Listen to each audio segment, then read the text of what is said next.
Jesus is the light that brought me out of the darkness. God has obviously changed my life in many ways.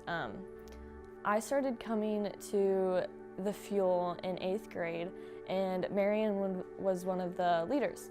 And so she was just like a regular leader, and I started to get to know her, and like we would have game nights, and she was super welcoming, like invited everyone, and eventually she ended up becoming more than a leader. Like she became a really good friend, someone that I could trust and rely on, and she has just truly been there for me, and I just love her. But when I think of this question, I usually think of my home life and just what has changed there. If you've met me, you probably think that I'm really happy and positive and kind, and I am genuinely, but that's what the world saw a lot of the times. And then in my household, there was a lot of disrespect and just bitterness towards my family, and so it was a different story in my home.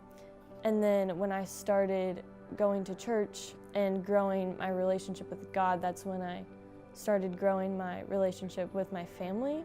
And it's kind of unexpected, but I learned that if I'm going to actually love how the Bible says to love, I can't just do it when people see. I went on a trip 2 summers ago to Colorado, and we served at the Denver Rescue Mission. And then on our last day, we decided we were gonna go to this like park.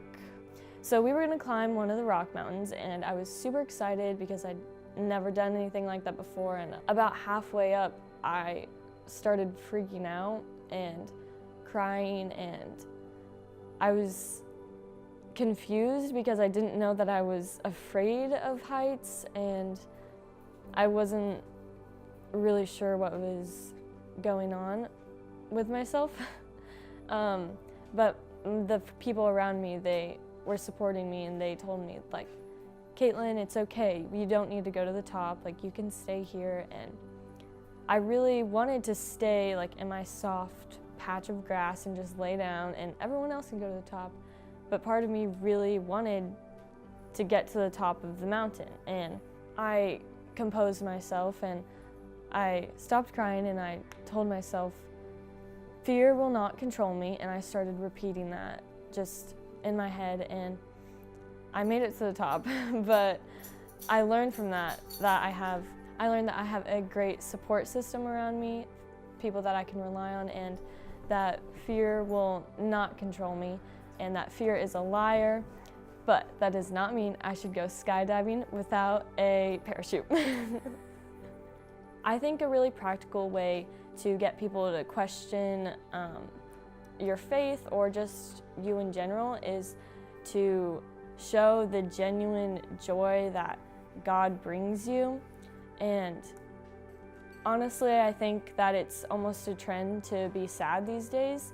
And so when people see a genuinely joyful person, they're going to question that. I know people have questioned me, and that's a literal setup that God has put there for you. And it's just the perfect opportunity to share the gospel with people.